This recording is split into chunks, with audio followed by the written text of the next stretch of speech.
On y va avec quelques sujets, Adrien, Oui. qui ont fait jaser. En tout cas, entre autres, pendant les vacances, j'ai suivi la position que tu avais, qui est semblable à celle de Radio Pirate et même presque identique, sur Hydro-Québec et tout le débat là, du 800 MW. En fait, on peut y aller même à ceux qui ont déjà été accordés, tous les contrats qu'on a accordés, des contrats avec des partenaires privés qu'on doit rembourser malgré le fait qu'on est en surplus de production et que on n'a pas besoin de plus. Mais malgré ça, on a un programme socialiste pour créer des jobs dans le bas du fleuve et la Gaspésie, pour créer des jobs dans l'éolien.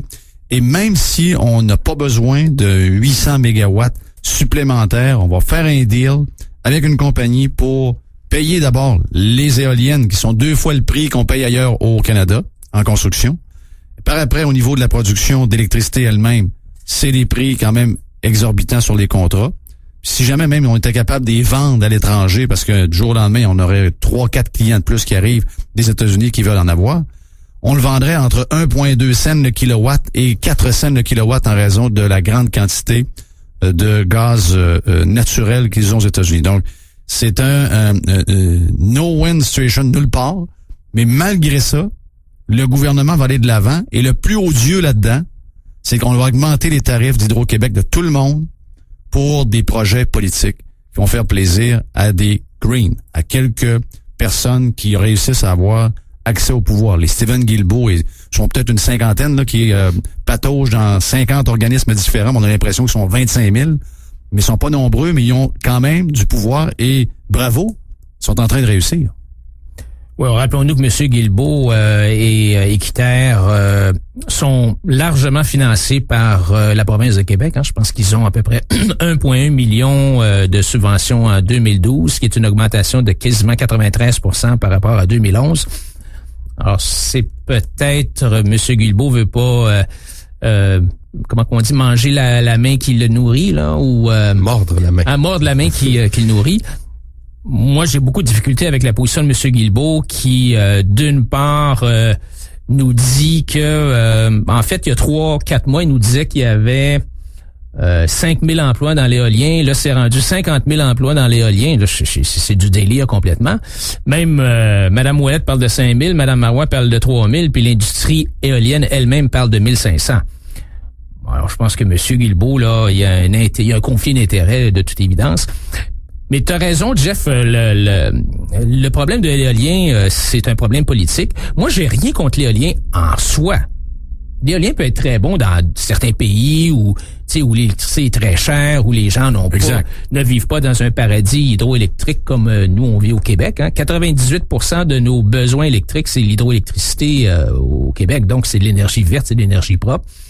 Et contrairement à d'autres pays qui t'es même pas capable d'avoir de l'autre bord de la rue parce que t'as de la boucane de charbon, t'as des usines de charbon qui font de l'électricité. Ici, c'est propre. Alors, pourquoi changer le verre hydroélectrique pour le verre éolien, surtout quand le verre éolien tourne dans le rouge, puis on perd de l'argent, on perd 700 millions par année.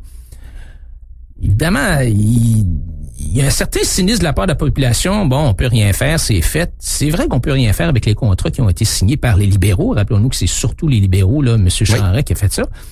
Mais là, ce qui est capotant, honnêtement, il n'y a pas d'autre mot, c'est que Mme Marois elle en veut encore plus. Elle veut construire 25% de plus d'éoliennes, là. Ça, c'est complètement, je sais pas sur quel plan. Mais elle sait, là, ce qu'on vient de dire là comme introduction, elle sait tout ça, là. Il faut croire. En fait, c'est simplement, comme tu l'as dit, une façon d'aller acheter des votes dans la Gaspésie. Et moi, je pense que les Gaspésiens, ce sont des gens intelligents, ce sont des gens créatifs, ce sont des gens qui sont capables de se débrouiller. Et je suis pas convaincu que tout le monde est d'accord à vivre sur le bien-être social comme ça là-bas, le bien-être social corporatif des éoliennes. Puis de toute façon, rappelons-nous que à peu près 40 à 50% des éoliennes au Québec appartiennent à c'est pas des petits propriétaires québécois là qui sont propriétaires des éoliennes. À peu près 40 à 50% des éoliennes qui appartiennent à Transénergie et des compagnies françaises d'électricité. Alors donc, c'est pas comme si ces compagnies-là ont besoin de ces programmes-là de subventions indirectes pour faire de l'argent. Là. C'est des grosses compagnies multinationales de pétrole. Transénergie, ça, c'est des compagnies sales quand ils veulent faire des pipelines ici, mais quand ils font des éoliennes, on les aime. Ils sont corrects, là. Correct. Ouais, c'est ça.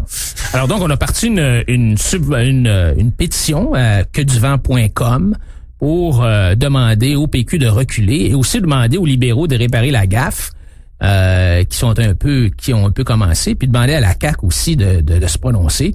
Et on va aller présenter la pétition à Mme Marois et à M. Legault et à M. Couillard pour leur demander de reculer, parce que si ça passe, ben ça veut dire que le consommateur moyen d'électricité, ça va coûter 500 pièces de plus sur la vie d'une éolienne. Tu vas me dire 500 pièces, Adrien, c'est pas la fin du monde. Ouais, mais c'est parce qu'ils sont tout le temps en train de nous picosser dans les poches. C'est 500 pièces ici, c'est 1% de plus sur la taxe l'essence là, c'est la TVQ qui augmente, c'est la cotisation santé. Moi, je pense qu'on est rendu à un point de non-retour. Ben écoute, on est rendu que pour un couple moyen québécois qui les deux gagnent chacun 40 000, là, les deux ensemble, mettons, font 80 000, ils payent en tout et partout quand tu inclus l'impôt sur le revenu et quand tu inclus toutes les taxes indirectes qu'on paye, tout ça, c'est rendu pas loin de 50% là, d'impôts que tu payes, là, de taxes, puis d'impôts, puis de cotisations, puis de ça. Puis après ça, on se demande comment ça se fait que la classe moyenne n'arrive pas. Ben, ça, c'est assez évident. Ah oui, tu y vides les poches, carrément. Les poches, puis on n'a pas de service en échange. Je veux dire, tu regardes combien les temps d'attente dans les hôpitaux, tu regardes ce qu'on enseigne dans les écoles, la qualité du français qu'on enseigne dans les écoles de nos jours, c'est décourageant. Là.